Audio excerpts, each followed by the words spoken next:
You did not have to say that to her. I was just joking with her. That was just super disrespectful. But she laughed. Harrison, I don't care. You are grounded until Wednesday.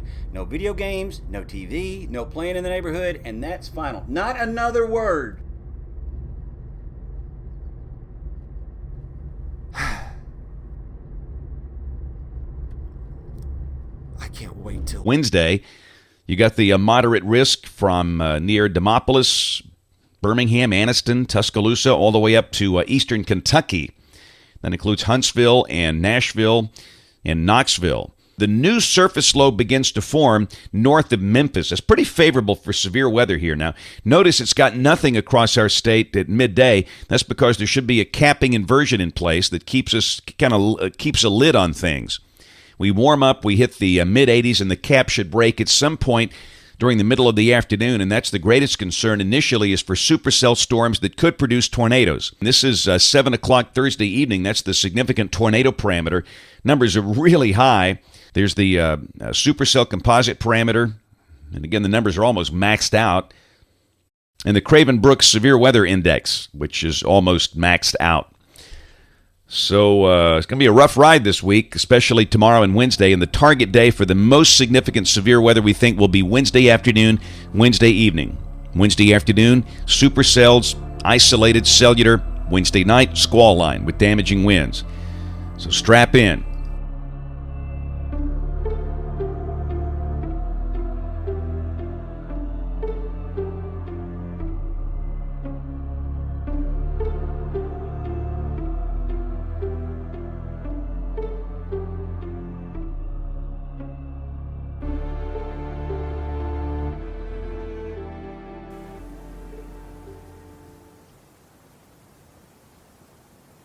Even for a little second grader, I could tell something was different. Here in the South, we get tornadoes. In fact, we tend to get a lot of them, but this spring had been different. We've been sent out in the hall because of tornadoes on multiple occasions. However, it had been a while since we had had to do it, and with it feeling more like summertime outside, it really seemed as if the tornado season was over. My main concern that Tuesday was that I was grounded. I wanted to go home and play Super Mario Galaxy, but I could not. I was grounded for saying a funny thing to my aunt. But hey, sometimes my mom would help me out in these situations. What if maybe Mom could cut me some slack? Mom, when we get home, can I play on the... Nope. Ah, dang, it was worth a try. Hey, man, you have a good day? I guess. Wish I could have played the Wii, though. Yeah, man, I'm sorry. Hey, but you can tomorrow. Yeah, I know. All right, well, good night, mains. Night, Dad. Love you, buddy. Love you, too. I didn't suspect a thing. It was a fine day for what it was worth. I was a happy little second grader that had nothing to complain about. I was getting ungrounded tomorrow. I couldn't wait. Wednesday was going to be a good day.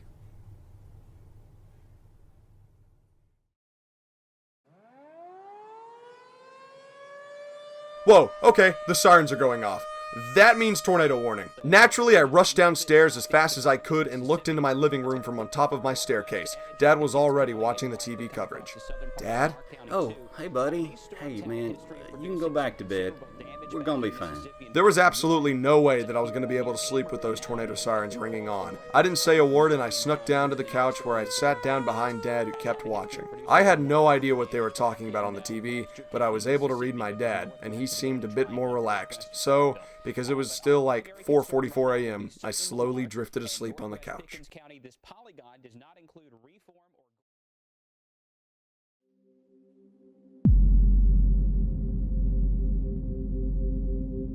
Now, this is a very, very dangerous thunderstorm complex. Everybody in the Birmingham metro, I don't care where you are, forget the polygons right now. We'll do that later today. Forget the polygons at this moment. Everybody in the Birmingham metro should be in a safe place right now. I know you're trying to get your kids ready for school. Don't worry about that. If the principal gets mad, tell him to call me. A very tight circulation is moving across the south end of Cullman, and just got a note from the ABC television station in Huntsville that the BTI index, and that's another radar system, is a 9 on that storm. So if you're in Cullman or Good Hope or Phelan or Berlin. For the Birmingham metro and points west, no severe weather for several several hours this morning. In fact, we might get a 6-hour break from severe weather. Birmingham, Tuscaloosa, Jasper, Fayette, we have widespread tree and power line damage here. Many people are in the dark, but again, from the Birmingham Metro west, no severe weather for a good 4, 5, 6 hours. But for everybody, there will be another round of severe weather later today. This afternoon and tonight, we could see some long-track, violent tornadoes involved with that. There is a high risk of severe weather, and that is for later this afternoon and tonight.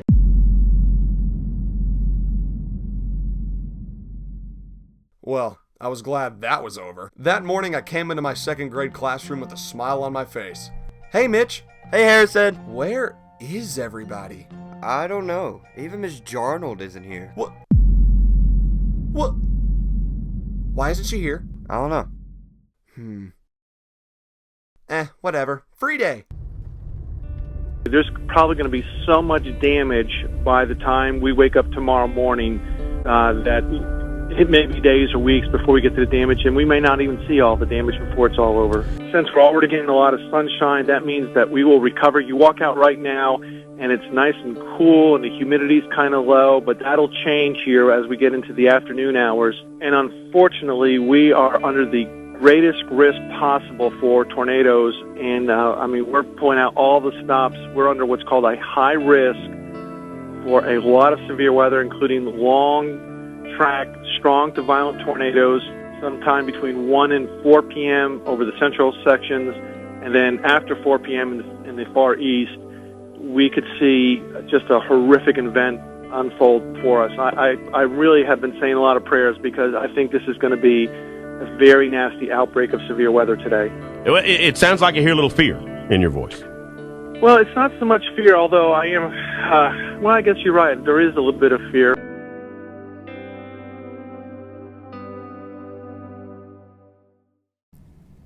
Mitch. Yeah, what? Are we going to PE today? I guess, not. Man, this kind of stinks. I was bored. I had finished my coloring sheets, I had stared at the map on the wall for like 15 minutes. I was really bored. I just wanted to go home and play Super Mario Galaxy. I looked out the window. The sun was out. It was a beautiful day. I thought, yeah, I guess I was right. I guess it is over. Jason Simpson, a meteorologist at ABC 3340, walked over to the newsroom to brief reporters. He leaves the door open so others can hear and stands on a platform behind the news desk and swore the apocalyptic warnings were not hyperbole. Jason turned to his news director and said, Gary, have I ever told you that I expected a violent tornado outbreak with mass casualties before? Well, today's that day. Unfortunately, he was right. The worst tornado outbreak in all of recorded history was about to start its afternoon round over the Deep South. It was all a question of when it would begin, though. And man, when it did begin, it began with a bang.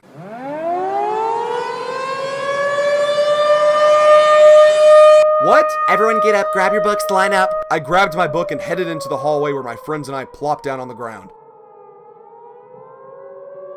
Mitch, I'm kinda scared. Yeah, me too. Are you scared? Alright, cool. Everyone be quiet. We've got to be able to hear the warnings.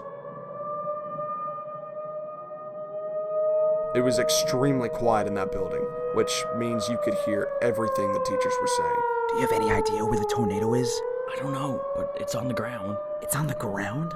That's what a friend downtown just said. Yes, he's right, and I think it may be coming for us. Holy mackerel. Then the wind started blowing hard and the lights began to flicker. Of course, the kids freaked out and the teachers had to calm them down. I was so scared, and I just sat there and closed my eyes. But, just like that, it was over. Everything was fine. We got up and were told that school was about to end early. This was great news to everyone else, but to me, it was the first time I started to get a bit nervous. One by one, we all checked out of school, and when it was my time, I noticed the sky showed the sun yet again. This time, hopefully, it was actually over. Yeah, they say the tornado did hit the farm. Yeah, stay home. They say it's going to get really bad. Yeah, all right, I'll be home soon. See you, bye.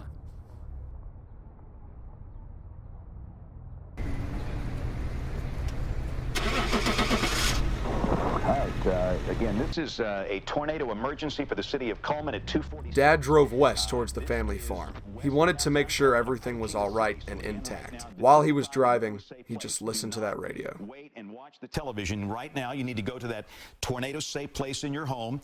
Small room, hall, closet, bathroom, lowest floor, near the center, away from windows. This thing is clearly down. You can see debris coming around the bottom right now. It's moving very rapidly. Gee whiz. Dad arrived at the farm, got out, and didn't see much to be worried about. There were some tree limbs down, but that was really it. Dad put his hands on his hips and turned south. Dad immediately saw a massive, anvil-shaped storm. Underneath the storm was eerie darkness that hid the contents of the beast. Dad decided that he needed to probably head home. So, that's what he did. Dad got in his truck and zoomed off onto the highway. As he drove, he looked over to the storm. The storm seemed to be pacing him, but getting closer and closer. As he got more and more into town, it became darker and darker. Finally, he reached his turn and had to stop at a red light. That's when he saw the sky. The sky was an olive green. He knew that usually meant tornado, but then he looked closer.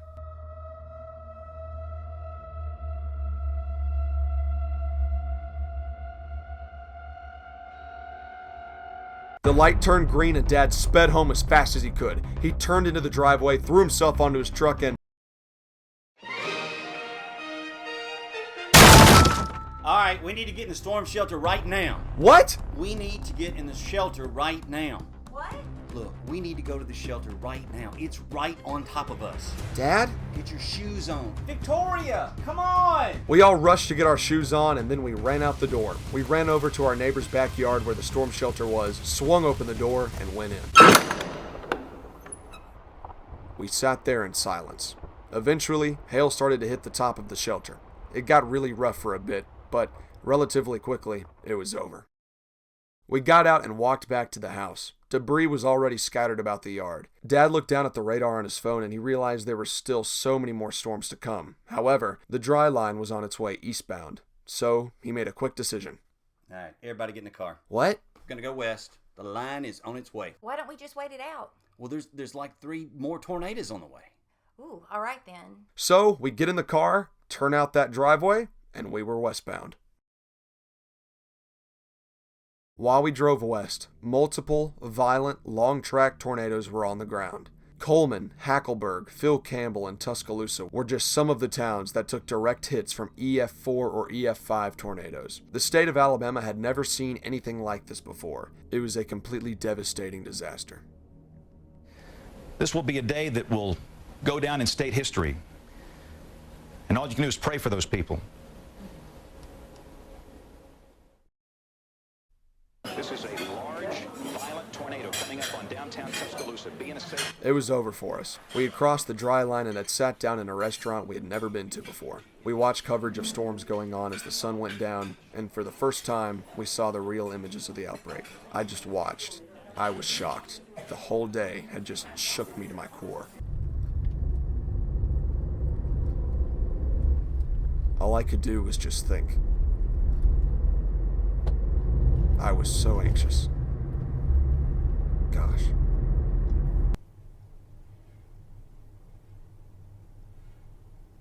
I anticipated tornado sirens that night. Of course, no sirens ever went off that night. But, I mean, can you blame me? The sirens had gone off 27 times that day. That day, everything had changed for me. As the days turned into weeks, and the weeks turned into months, I began to learn more and more about weather. I was fascinated. How could the sky do what it did on that day? When am I supposed to be prepared, and what am I supposed to do? How does it all work? My mom supplied me with books and books and books about weather, and when I wasn't looking through those, I was on YouTube watching radar loops and storm documentaries. Every single day I was prepared for the worst when it came to weather, and that didn't change for a long, long time. This was all because I experienced the worst tornado outbreak in history. So many people lost their homes, communities, and unfortunately in some cases, their lives. 324 people lost their lives during the 2011 super outbreak, and 252 of those lives came from Alabama. It's been 10 years since this horrible outbreak occurred, and I can assure you that the state of Alabama will never forget this day and the many lives we lost. This day changed many, many lives. It completely shaped my entire future. From that day on, I've always wanted to help spread the word about severe weather when I can. I wanted to help, and hopefully here real soon, I'll be able to do that. It looks like this one could be as bad, if not a little worse. And that is how I became a weather geek.